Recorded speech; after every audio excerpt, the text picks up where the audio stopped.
Hello all of you amazing people. Today I'm in the kitchen, and for those of you that have not seen my videos before, I love gardening and I also love to eat food. It's one of my favorite hobbies. However, one of my weak suits at the moment is being able to cook food and just knowing what to cook. It's something I really struggle with.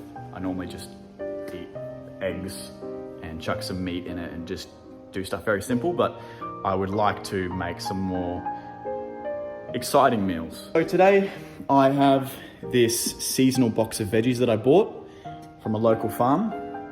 So we've got some ginger, pawpaw, we've got eggplants here, some leafy greens, some capsicum, I don't know if you can see that, some chilies, banana, and chocos. I've never cooked with a choco before. I don't even know if they taste good. If you guys have used chocos before, drop a comment, tell me what you've used them in. I think they're like a subtropical fruit that you can use in stir fries and whatnot. But yeah, as I hinted to before, today we are making a stir fry, which seems like the best meal to make for a garden, I would say, because from my understanding of stir fries, you can kind of just chuck whatever you want in, and if you get the balance of the vegetables to meat, it always kind of tastes good from what I understand. So that's the plan today, stir fry. I would love to make a meal from 100% what I've grown in the garden. However, I'm not at that point yet of being able to grow that much food. So there's a few ingredients that I've had to use from what's in the kitchen. So we've got some garlic, we've got some organic rice. I'm trying to eat as much organic as I can at the moment. Can be expensive, so obviously that's not a necessity, but I'm trying to do that. And some grass-fed and grass-finished beef from a local farm near me, and this stuff is amazing. Okay, first things first, I've just washed the rice, and I was just thinking, what is the point of washing rice? Okay, so I'm not too sure how much of each ingredient to use, so I just asked ChatGPT how much to use for 1 kilo of mince, and it said to use a couple tablespoons for the ginger and garlic. I'll just cut this up now.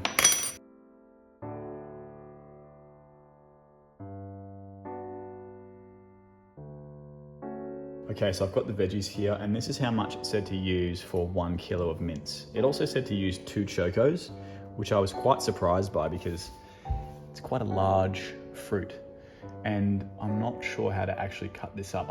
I think I'll just chop it up into sections and then put the flesh into the stir fry, but we'll see how we go. Start with the eggplant.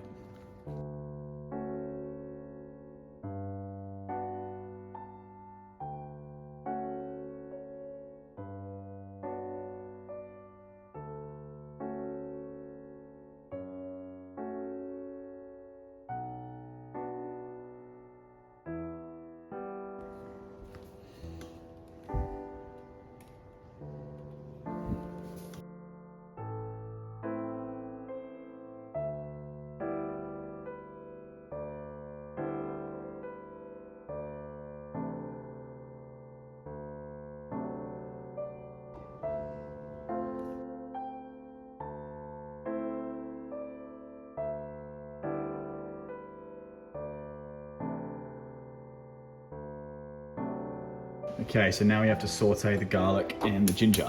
So we'll get that nice and hot. Get some olive oil on it. Whoa, that's more than I wanted. Should be right. So the recipe on ChatGPT said 1 tablespoon of ginger, but you know what? Let's do 1.5. Just to really get some extra flavor in there.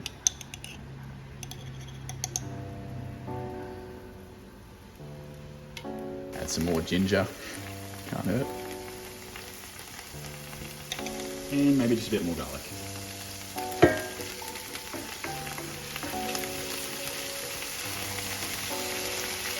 Looks pretty well sauteed, and it's starting to explode actually. I got hit in the eye with a bit of garlic, it hurt a lot.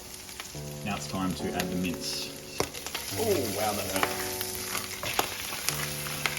It's very dangerous.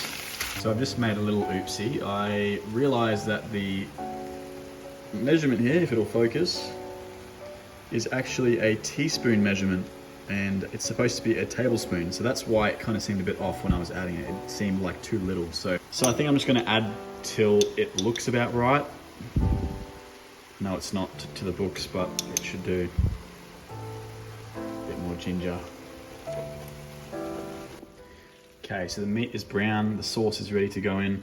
I couldn't find a tablespoon measurement, and the recipe asks for a tablespoon for the sauce ingredients. So apparently there's 3 teaspoons in 1 tablespoon. So I'm just gonna have to multiply it, and hopefully my maths checks out. 12 teaspoons of soy sauce, 3 teaspoons of fish sauce, 6 teaspoons of brown sugar, 3 teaspoons of sesame oil, 3 teaspoons of lemon juice. So I just realized the sesame oil was meant to be the last of the sauce ingredients that you add to the mince, but we're just having some fun in the kitchen. It should be fine, hopefully. So while that's simmering, I'm gonna get the veggies going in a separate pan. Oil in there. And I'm only using stainless steel and cast iron over there. I'm just trying to avoid Teflon as much as I can, which is what you get in those non-stick pans that are normally black. And I've heard a lot of mixed things about Teflon. Some people say it's completely fine, some others say it causes dementia and neurodegenerative diseases. So I just choose to avoid it. It's actually quite interesting. I heard that Teflon actually originated, it was used to cover tanks during World War II to basically stop the tanks from corroding, and so that it would also be waterproof.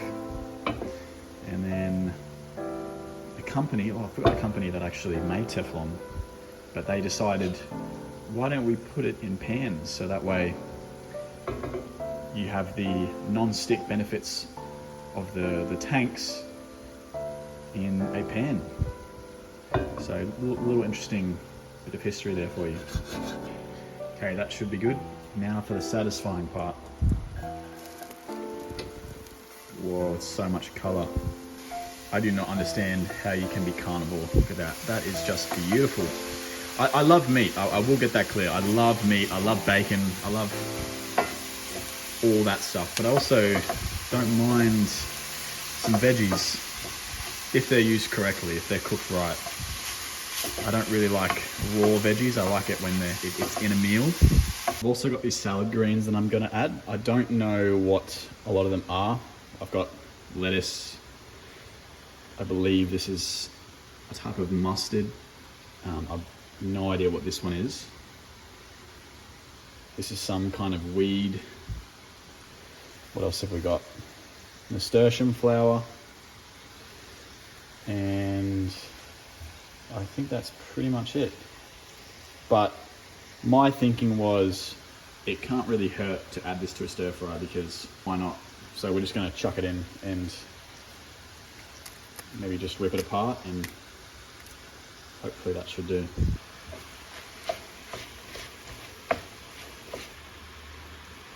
I believe this one is a rosella flower. I'm actually not too sure. If you guys know what any of these are, drop a comment and let me know.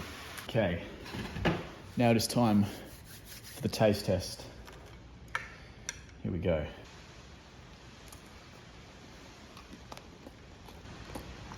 Wow. Wow. That is much better than I expected, actually. It's got the right amount of sweetness.